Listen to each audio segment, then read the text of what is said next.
that shit in a day.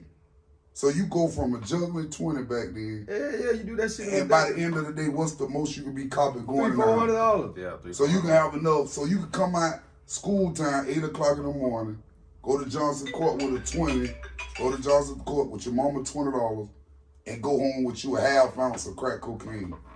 Man, I remember 3-4 packs. You just gonna buy packs. 3-4 packs. How much do you make off a pack back then? You spend 100, you supposed to make 100. That's how it was back then. So okay, eventually you could go home with $800 worth of product in one 12-hour day shift. Yeah, if you had that much patience and you caught all the sales, but you still kids, so you still on some ride-off time and some bullshit time. You ain't really.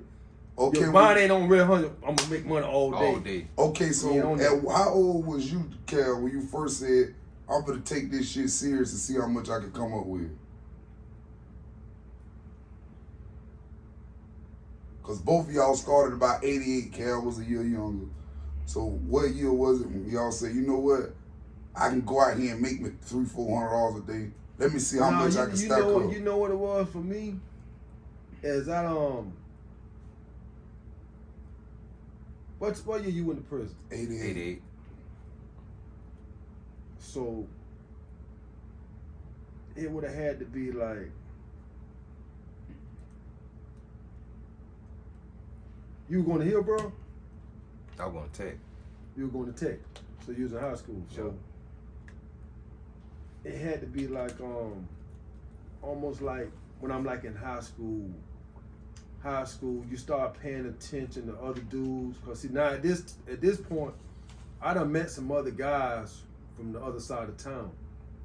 Dudes from West Tampa, dudes from College Hill. I kind of like know a lot of different people just from association with dogs and shit like that. So I done met other guys that a lot of y'all probably wouldn't have dealt with. You get what I'm saying? So through school, the average, let's just say through school, the average teenager, the culture then was, the average teenager in the inner city was already selling drugs or living in life. In high school, that was a normal thing. Yeah. So you guys would go to school with drugs on you? Some people would, I didn't. I did. I remember, we was in Slide, bitch. We used to be at the bus stop with like probably 2-3 stones and trying to catch sales before the bus come. So, you know what I mean? And I just took them with me sometimes. And I didn't take it to school. I ain't gonna lie, I did. And then sometimes even at Tech, I remember at Tech, I remember my homeboy Fee used to like get on me about this because he sometimes come pick me up and we used to go to school in the mornings in his car. So sometimes I used to have the dope on me. He's like, man, why the fuck you bringing the dope to school? And I was like, man, I forgot I had the shit on me. You feel what I'm saying? So I used to be slipping like that. That's why I say Cal took it more serious than what I did because I got caught up early. You see what I'm saying? By being like how he said kids get caught up in leaving, going with the bullshit, this and that. I was one of the ones that went with the bullshit. I could sit around here and make $400-$500, but then as soon as one of my homeboys come around and, man, let's go. Let's get in the college ride. Let's go do this. I was one of the ones to say, all right, come on. Cal was one of the ones that stayed down. Cal was one of the ones that, Cal just was more the one at that time. I think when we was younger, and I'm gonna say it like this, Cal was more like his own man back then, even when we was young. And I could attest to that. You feel what I'm saying? Because he always been, even though I was older than him, he always been kind of like a big bro somewhat to me when we was younger. Because he always was like, you know what I mean, we played around and kicked it like that, but anytime I got in any shit, my homeboy was there. You feel what I'm saying? So what? How old was you when you said, like, was it 15, 16? Nah, it was just Well, you said, man, listen. Nah, you I've know been playing in the game for this long. I had to probably be about like 18, 19, and So you had been doing it for about 4 or 5 years. Yeah, so you want to say since I was 13, 12 or 13, all the way till I'm 19. So now I got what, 7 years invested. I'm a damn up. You know, I done been in business for 7 years now. I done had to learn something in them 7 years. You know what I'm saying? So at that point, when I'm about 18, I realized you can take it to another level. Cause now I'm meeting different people and I'm seeing different shit. You know what I'm saying? So I know now, damn, it's a way.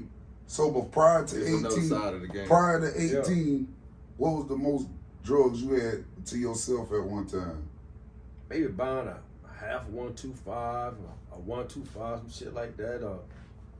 shit like that. So how much money you had like that They one were time? like $3,000-$4,000. So you was in it 7 years, you weren't taking it serious, but $4,000. Then when I got like 19, I can remember that 19, I had to came up with like about 20,000 at 19.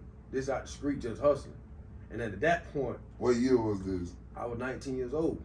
So what year, like I had 90? my own apartment, so I had my own apartment, paying my own bills. What year?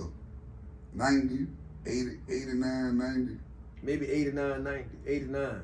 Okay. Maybe 89. Oh, see, my perspective, when I first come up, because I'm years younger than y'all, when I was like coming up through the range like that $20,000 was considered dope boy rich a little bit. Like you had something. Yeah, but see, to me, even though I had that wasn't no money, because I'm telling you, I'm meeting new people.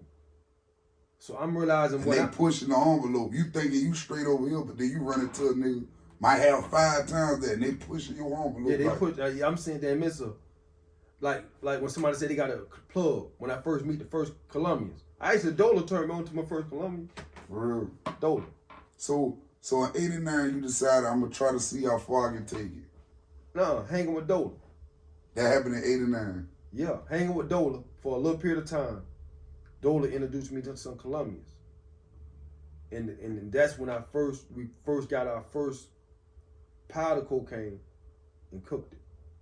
So before all this, the 7 years you were hustling, you was buying crack already cooked. Yeah, so I already had to go through the 1, 2, 5 stage. I had to get at least, cause me and him we had to come up at least, I had to come up at least about $5,000-$6,000 myself. So like I'm telling you, around about 19, I got like 20 grand. So we finna go make a deal, maybe trying to get like a whole. So I got to come up with like 12, like 6 or whatever it was, half of the whole. So what was a kilo? Back then, I think we were paying like maybe like 20, 22. Hard? Nah, Soft. So what was they going for hard back then? I don't know, because I never bought a whole one hard. So you would just breed up with enough, make you some money, put The your most profit hard I up. ever probably bought back then when I was maybe a quarter, What was that cost? about 55. So it was probably around the same. The same. Yeah, okay. 55, 5, it depends on who you get. So around this time though, Jay had left because he went to prison or had got locked up on something unrelated to drugs. Right. So he was gone for a while. So you migrated to hang with Dola. Yeah, I don't know how me and Dola hooked up. But me and Dola hooked up. It's crazy because me and Dola used to ride around in the car when we first started too. Because, that's kind of like my cousin.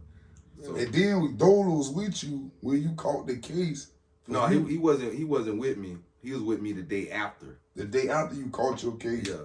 That sent you away. Yeah. And then you and Dola hooked up Me and around Dola the hooked up. same time. Because see, Dola started hanging over there in the projects. And so Dola was your way into the project. Nuh-uh. Dola just started hanging over in the project. I think he had a baby mama, somebody over there in the projects. Okay. So he started hanging in the projects. And by him being over there, he meeting new people. So one day I think I seen him, I said, man, get me some. He said, okay, come on. So we started hanging together, and one thing led us to know, we introduced to the goddamn Colombians. So Dola already had the Colombian. He knew them, yeah. Wilma and them. They ended up getting knocked off. Campbell knocked them off. Okay. So y'all, so what was the first time, when the first time you purchased some powder cocaine, how much was it? We got a half a brick. And y'all came up with about $11,000. No, he got his half, I got my half. So you came up with about $12,000. No, I wasn't even 12, but like 10. 5. No, you know what? We bought a half. Cause I got a quarter, he got a quarter. That's what happened. So what would you do with it if you had you at that time cooked cocaine? Nah, I watched the Oyes do it. They did it for you. Yeah, they did it for us. Okay. So I watched them. Didn't really know what they were doing, but I'm watching. Yeah. And then they pulled it out. Put it on the thing, boom, 240. They said, well, only just 235. That was the rule. If you buy 250 grams, back You should then, at least get and if you 235. drop it, you're supposed to at least get 230 back. Sometimes they even tell you, 230, because if you had to do the 125 and you drop it, you're supposed to be guaranteed at least 118 or 115 was supposed to be good. People don't really know that. That's like straight drop, Straight don't do drop. nothing, boom, supposed to be 115. If you lose anything, you don't supposed to lose no more than that. Okay. Dudes cry about that shit though. But that was the rule I was taught, so I never cried about it. Okay, so how much did you make? How much did you make off your quarter? I can't remember. Back then, you're going to almost double up. So you figure 5, you might make like 7,500. You can go right out there in the street the same day and make 7,500, man. Okay, At so least 7,000. same day. Same day. The hell you talking about? 2 days, that shit gone, man. So you went from covering a juggling dub, playing with the game. But it's 7 years now. Yeah, playing with the game over 7 years. You know, you still going to school. Ain't like you could be at it full time. Still in your mama's house. Did you at that? I had to move out. Oh, you had to move out? Yeah, I had to move out. Okay, but when you first moved out and get your apartment, you taking it serious. You making $2,000, $2,500 a day profit. Man, when I moved out, man, shit. Man, I had to do that shit like 3. Sometimes I had to call them bitches 3-4 times, man. A day. Yeah. So you go from some days making $5,000 a day, like $89.90. You making like $5,000 a day. More than that. Profit. Yeah, about $5,000 profit a day. That's good money. Okay. Excellent money. For a 19-year-old. Yeah. So what? Okay, so what was the time that took it over the top? Like at this point, were you saving money that came? Yeah, I'm saving. Okay. So what was the most money you touched at that time? Around the 2 Well, years. see, something happened. During that time, I'm making a rise. A drought came. What year was this? Had to be that same year. Like 90, 91? Because look, like I said, I was fucking with the Oyes, right? The Oyes get knocked off. Cameo knocked the Oyes off. So that plug gone. We end up getting another plug. Same plug though, came through Dover. Another Colombian. Now fucking with him. I can't remember, but I can't remember fucking with him. Cause he circled back behind Dolan and came and hollered at me by himself. That's how I got that plug. Okay, so at this time, Jay, you in Florida State Prison. Yeah, I'm locked up. You want to tell them how you went to prison? I went to prison on a murder case. Kind of like basically, it was narcotic related because, you know, it was like